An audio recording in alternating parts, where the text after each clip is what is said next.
Φανταστείτε έναν κόσμο όπου κάθε κίνηση, κάθε αλληλεπίδραση και κάθε τεχνολογική καινοτομία βασίζεται σε ένα απλό γεωμετρικό σχήμα, τον κύκλο.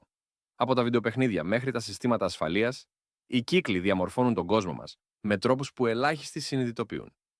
Μμ, είναι πραγματικά εντυπωσιακό πώς κάτι τόσο θεμελιώδες επηρεάζει σχεδόν κάθε πτυχή της ζωής μας. Πώς ακριβώς λειτουργεί αυτό στην πράξη?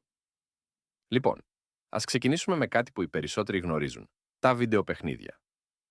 Σύμφωνα με πρόσφατες έρευνες, το 85% των παιχνιδιών χρησιμοποιεί κυκλικά hitboxes για να υπολογίσει τις συγκρούσεις μεταξύ των χαρακτήρων. Οχ, δεν είχα ιδέα ότι το ποσοστό ήταν τόσο υψηλό. Και δεν είναι μόνο αυτό. Η χρήση των κύκλων στα παιχνίδια έχει εξελιχθεί δραματικά τα τελευταία 20 χρόνια.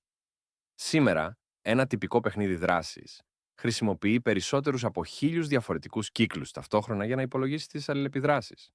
Και φαντάζομαι ότι αυτή η τεχνολογία έχει εφαρμογές και εκτός gaming, σωστά.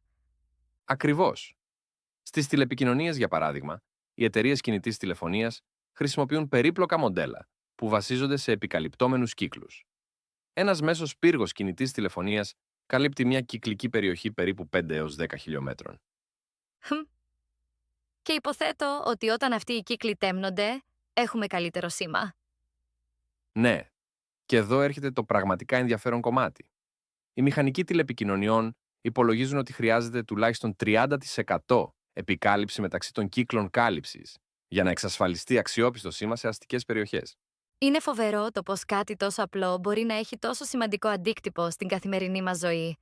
Και μιλώντας για αντίκτυπο, ας δούμε πώς οι κύκλοι χρησιμοποιούνται στα συστήματα ασφαλείας. Σε περιπτώσεις έκτακτης ανάγκης, οι ζώνες εκένωσης σχεδιάζονται με βάση ομόκεντρους κύκλους, με κάθε ζώνη να έχει συγκεκριμένα πρωτόκολλα. Και φαντάζομαι ότι αυτό το σύστημα έχει αποδειχθεί αποτελεσματικό στην πράξη. Εξαιρετικά αποτελεσματικό. Σύμφωνα με στατιστικές, η χρήση κυκλικών ζωνών ασφαλείας έχει μειώσει τον χρόνο εκένωσης κατά 40% σε σύγκριση με παλαιότερα συστήματα. Είναι εντυπωσιακό πως η γεωμετρία μπορεί να σώσει ζωές. Και δεν σταματάει εκεί. Στη μηχανική, οι εφαπτώμενοι κύκλοι είναι θεμελιώδεις για τη λειτουργία των γραναζιών. Ένα τυπικό αυτοκίνητο έχει περισσότερα από 100 ζεύγη εφαπτώμενων κύκλων στο σύστημα μετάδοσης κίνησης. Οπότε κυριολεκτικά κινούμαστε χάρη στους κύκλους.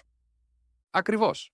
Και καθώς η τεχνολογία εξελίσσεται, οι εφαρμογές των κύκλων γίνονται όλο και πιο εξελιγμένες. Για παράδειγμα, τα αυτόνομα οχήματα χρησιμοποιούν πολύπλοκα συστήματα κυκλικών αισθητήρων για να αντιλαμβάνονται το περιβάλλον τους. Φαίνεται ότι το μέλλον της τεχνολογίας είναι κυριολεκτικά κυκλικό. Και αυτό μας φέρνει στο τελικό συμπέρασμα. Η κατανόηση των βασικών γεωμετρικών σχημάτων δεν είναι απλά ένα ακαδημαϊκό ζήτημα, αλλά το κλειδί για την τεχνολογική πρόοδο και την καθημερινή μας ασφάλεια. Πραγματικά μας έκανες να δούμε τους κύκλους με εντελώς διαφορετικό μάτι σήμερα.